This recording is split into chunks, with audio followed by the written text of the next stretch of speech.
Hello learners, welcome to you all. Hope आप सब अच्छे हैं। आज हम स्टार्ट करने जा रहे हैं इकोनॉमिक्स का third chapter, that is demand. Demand एक बहुत ही इंटरेस्टिंग चैप्टर है और आप इसे जितना अच्छे से समझोगे कॉन्सेप्ट वाइज उतना ही ज़्यादा आपको इसमें मज़ा आने वाला है। So let us start with meaning. Meaning of demand is quantity of a commodity which a buyer desires, is able and willing to buy at a given price at a given point of a time.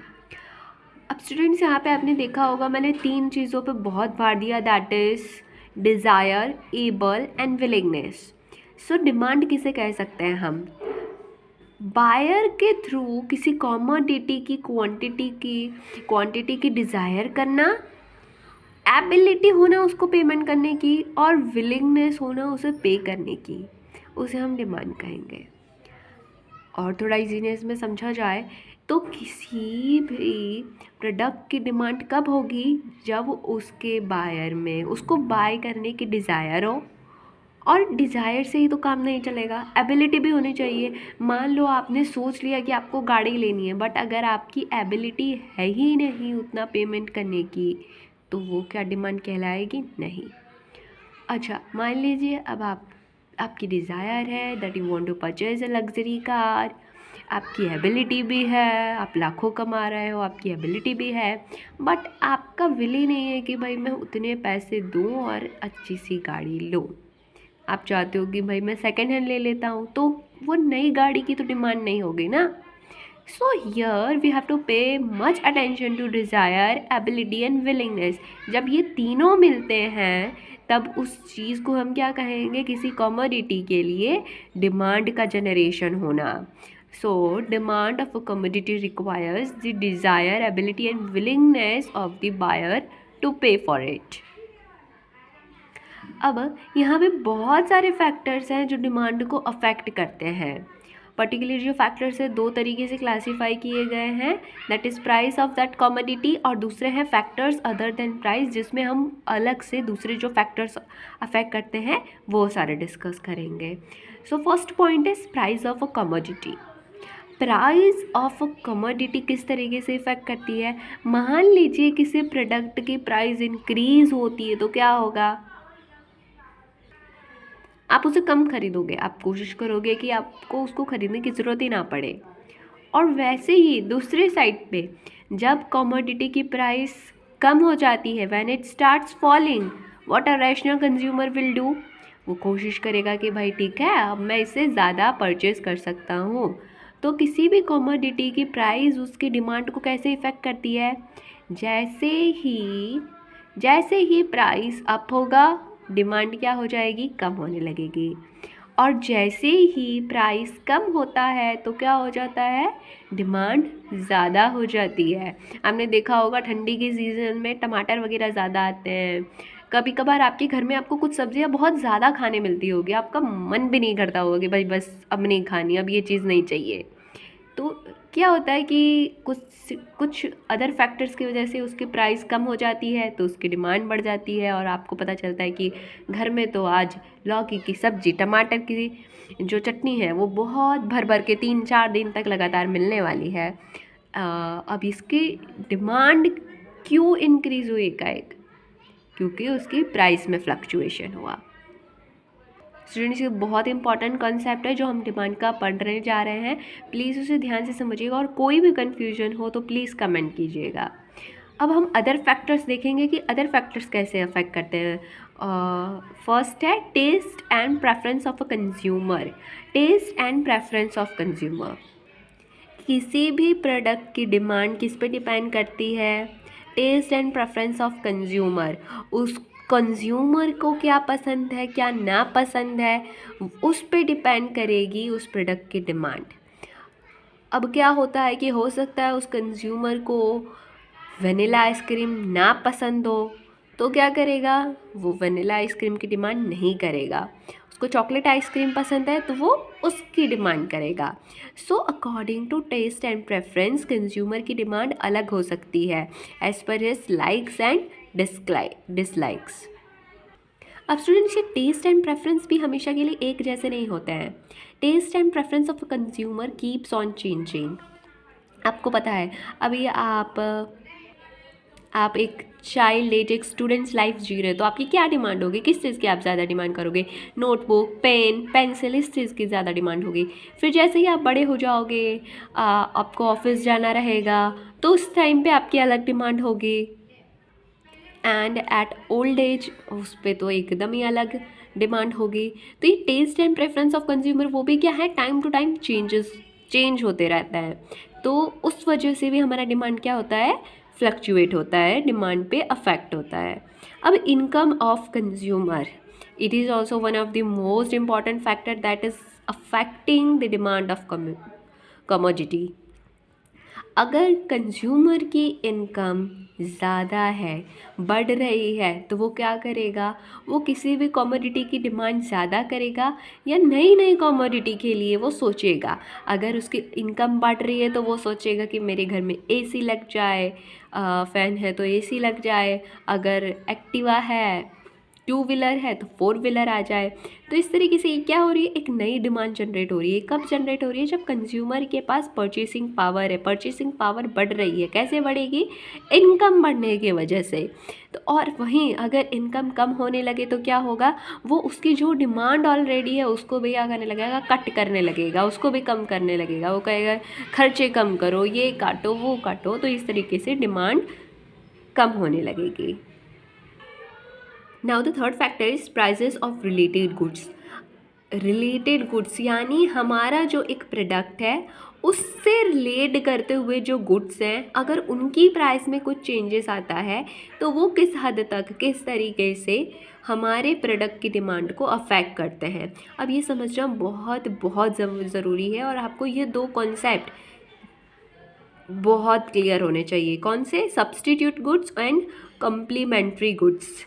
Commerce students को तो अब जो भी commerce से economy का students है उन्हें हमेशा ये पता होना चाहिए कि सब्स्टिट्यूट एंड कॉम्प्लीमेंट्री गुड्स में क्या फ़र्क होता है. तभी आप एकदम अंदाज़ा लगा पाते हो कि अगर इकोनॉमी में कुछ भी चेंज आ रहा है तो उसका किस तरीके से इफेक्ट पड़ेगा. Fine. So let us understand कि प्राइस ऑफ सब्स्टिट्यूट गुड और प्राइस ऑफ कॉम्प्लीमेंट्री गुड्स कैसे अफेक्ट करते हैं. सबसे पहले समझते हैं कि सब्स्टिट्यूट गुड्स किसे कहते हैं. Substitute goods are those goods which can be easily used in place of another. अब स्टूडेंट्स, ये कैसे गुड्स होते हैं जो कि एक गुड की जगह यूज़ किए जा सकते हैं. अगर हम किसी प्रोडक्ट की जगह दूसरा प्रोडक्ट यूज़ कर सकते हैं तो उसे क्या कहेंगे, वो प्रोडक्ट दूसरे प्रोडक्ट का सब्स्टिट्यूट कहलाएगा. फॉर एग्ज़ाम्पल, अगर हम मानो बहुत टाइम से ए प्रोडक्ट यूज़ कर रहे हैं, सडन उसके प्राइस में इंक्रीमेंट होता है, हम देखते हैं कि सेम वैसा ही प्रोडक्ट बी है और हम ए को रिप्लेस कर देते हैं और उसकी जगह पे क्या ला देते हैं, प्रोडक्ट बी ला देते हैं. क्यों ला रहे हैं, क्योंकि प्रोडक्ट बी क्या है, उसका सब्स्टिट्यूट है. यहाँ पे हम एग्जांपल्स के साथ समझने की कोशिश करते हैं. जैसे कि टूथपेस्ट, तो टूथपेस्ट के बहुत सारी वैरायटी है ना स्टूडेंट्स. अब आप देख लीजिए, कॉलगेट है आपके पास, पेप्सोडेंट है, क्लोजअप है. अगर कॉलगेट आप यूज़ करते हो और उसकी प्राइस बढ़ जाती है तो आप क्या करते हो, आप पेप्सोडेंट लाना शुरू कर दोगे. पेप्सोडेंट की प्राइस बढ़ रही है तो आप क्लोजअप लाना शुरू कर दोगे. तो ये सारे गुड्स क्या हुए, एक दूसरे के सब्स्टिट्यूट हुए. जिस गुड्स को एक दूसरे गुड की जगह रिप्लेस किया जा सके वो क्या कहे जाते हैं, सब्स्टिट्यूट ऑफ ईच अदर. अब सब्स्टिट्यूट गुड्स के प्राइस का क्या इफेक्ट पड़ेगा किसी प्रोडक्ट की डिमांड पे. मान लीजिए मैं जो कॉलगेट वाला एग्जांपल ले रही थी उसी से समझाने की कोशिश करूँगी. अब आप देखिए, आप इतने सालों से कॉलगेट यूज़ कर रहे थे, पर जैसे ही आपने देखा कि कॉलगेट की प्राइस बढ़ गई है और पेप्सोडेंट की प्राइस उतनी ही है जितने में आप पहले सोच रहे हो कि ला सकते हो, उसको इतने में लाया करते थे कॉलगेट, पेप्सोडेंट की प्राइस उतनी की उतनी है, तो आप क्या करोगे, पेप्सोडेंट की तरफ चले जाओगे. तो ये क्या, अब यहाँ पे क्या हो रहा है स्टूडेंट्स, कॉलगेट की प्राइस इंक्रीज होते हुए आपने पेप्सोडेंट की डिमांड स्टार्ट कर दी. अब ये समझ सकते हैं कि पेप्सोडेंट के लिए सब्स्टिट्यूट क्या है? कॉलगेट है। कॉलगेट के लिए सब्स्टिट्यूट क्या है? पेप्सोडेंट है। तो जैसे ही कॉलगेट की प्राइस बढ़ती है तो पेप्सोडेंट यानी उसके दूसरे प्रोडक्ट की सब्स्टिट्यूट गुड की क्या हो जाती है? उसकी डिमांड ज़्यादा हो जाती है। अभी इसी की जगह पे अगर पेप्सोडेंट की प्राइस बढ़ने लगती है और बहुत ज़्यादा बढ़ जाती है, तो अब आप क्या करोगे? आप कॉलगेट पे शिफ्ट हो जाओगे। तो ये इफ़ेक्ट होता है किसी सब्स्टिट्यूट गुड्स के प्राइस का। अगर उस प्रोडक्ट के प्राइस बढ़ते या कम होते हैं तो उसकी वजह से आप क्या करते हो? अपनी डिमांड चेंज कर देते हो। अब यही मान लीजिए आप, अगर आपकी कॉलगेट के प्राइस में कोई चेंजेस नहीं है पर पेप्सोडेंट का प्राइस कम होते ही जा रहा है, तो अब आप क्या सोचोगे कि अब आपको पेप्सोडेंट पे शिफ्ट होना चाहिए, क्योंकि उसकी प्राइस तो कॉलगेट से काफ़ी कम हो चुकी है। सो ये क्या है? एक सब्स्टिट्यूट गुड्स की प्राइस का इफ़ेक्ट दिखा रहा है हमारे कमोडिटी की डिमांड पे। अब क्या होगा? कमोडिटी जो कॉलगेट है उसकी डिमांड क्या हो जाएगी? कम हो जाएगी और पेप्सोडेंट की डिमांड बढ़ जाएगी। अब ये इसलिए नहीं है क्योंकि कंज्यूमर का टेस्ट एंड प्रेफरेंस से चेंज हुआ है, ये इसलिए भी नहीं है क्योंकि कॉलगेट की प्राइस चेंज हुई है ना। यहाँ पे कॉलगेट की प्राइस उतनी है, यहाँ पेप्सोडेंट की प्राइस चेंज हो रही है स्टूडेंट्स। तो उस कॉमोडिटी की प्राइस में कोई चेंजेस नहीं है, कंज्यूमर का टेस्ट एंड प्रेफरेंस कुछ चेंज नहीं कर रहा है, कंज्यूमर की इनकम चेंज नहीं हो रही है, बट क्या चेंज हो रहा है? उसका जो सब्स्टिट्यूट गुड है उसकी प्राइस चेंज हो रही है, उसकी प्राइस कम हो गई है। इसलिए क्या कर रहे हैं कंज्यूमर कॉलगेट से शिफ्ट कर रहे हैं पेप्सोडेंट के तरफ, और इस वजह से कॉलगेट की डिमांड कम हो रही है। होप मैंने बहुत सारे एग्जांपल दे करके ट्राई किए हैं। एक ऐसा एग्जांपल लिया जहाँ पे प्राइस इंक्रीमेंट हो रहा है, तो तब सब्स्टिट्यूट गुड की डिमांड कैसे बढ़ जाती है, और प्राइस कुछ भी चेंज नहीं हो रहा है उस पर्टिकुलर कमोडिटी का, और सब्स्टिट्यूट गुड का प्राइस कम हो रहा है, तो किस तरीके से डिमांड चेंज करती है। ये दोनों सिचुएशन लेकर के समझाने की कोशिश की है। होप आप सबको सब कुछ एकदम सही से क्लियर होगा। अब हम आगे बढ़ रहे हैं दूसरे तरीके के गुड पे, that is complementary good. Now, complementary goods are goods which are consumed together.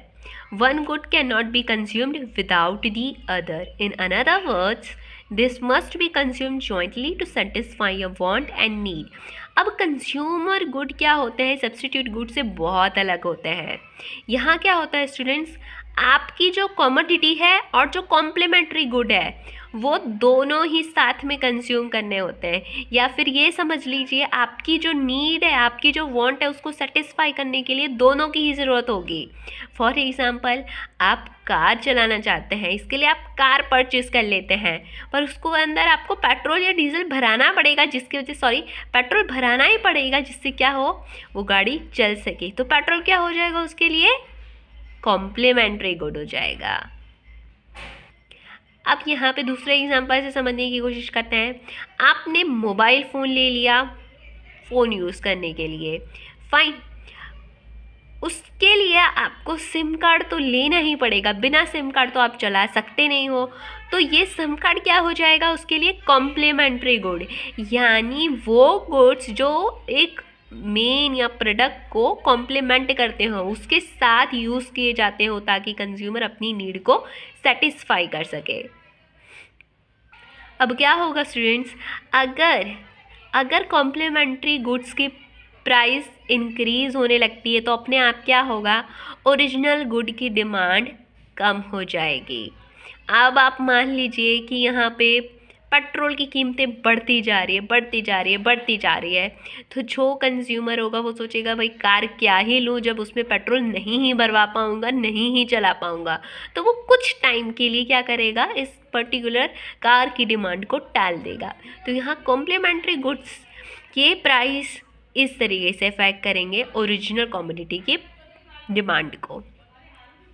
अब हम चल रहे हैं हमारे नेक्स्ट टॉपिक पे, मतलब इसी पॉइंट्स में कवर अप होते हुए एक्सपेक्टेशन अबाउट फ्यूचर प्राइस। अब ये जो हमने प्राइस ऑफ रिलेटेड गुड्स देखा उसमें सब्स्टिट्यूट गुड और कॉम्प्लीमेंट्री गुड ये एक पार्ट थे।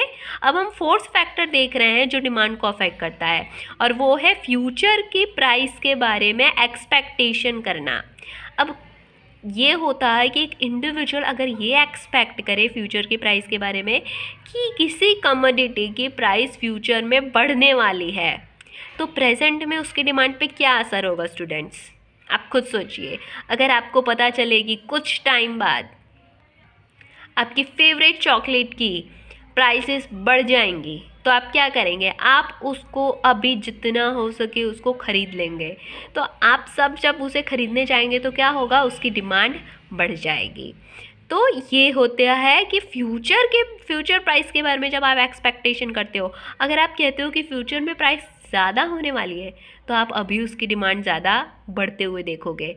और अगर आपको लगता है कि भाई फ्यूचर में इसकी प्राइस बहुत कम होने वाली है, इसका प्राइस कम हो जाने वाला है, तो क्या होगा? डिमांड अभी कम हो जाएगी। लोग सोचेंगे कि हम बाद में ही खरीदेंगे, एक बार इसकी प्राइस कम हो जाने दो फिर खरीद लिया जाएगा। अब स्टूडेंट्स यहाँ हमारा 5वां factor that is size and demographic profile of population. यहाँ पे क्या समझाना चाह रहे हैं? जिसमें पर्टिकुलर रीजन के अंदर पॉपुलेशन जितनी ज़्यादा होगी डिमांड उतना ही ज़्यादा होगा, और अगर पॉपुलेशन ही कम है तो डिमांड क्या होगा? उसी तरीके से होगा। तो ये पॉपुलेशन का किस तरीके से इफेक्ट पड़ता है डिमांड के ऊपर, वो समझाने की कोशिश कर रहे हैं। मान देख लीजिए, आप सब जानते हैं कि इंडिया एक बहुत वास्ट कंट्री है with the huge demographic dividend. तो इससे क्या होगा? हमारे यहाँ पे बहुत सारी नई कंपनियाँ आती हैं, इन्वेस्ट करना चाहती, क्योंकि वो जानती हैं कि इंडिया में क्या है, डिमांड राइज होने के बहुत सारे चांसेस है और इंडिया का मार्केट बहुत बड़ा है। तो इस तरीके से पॉपुलेशन भी इफेक्ट करती है किसी भी कमोडिटी की डिमांड को। यहाँ पे हमने सारे फैक्टर्स कवर अप कर लिए हैं। आई होप आपको सारे फैक्टर्स किस तरीके से अफेक्ट कर रहे हैं ये सब क्लियर होगा। अब हम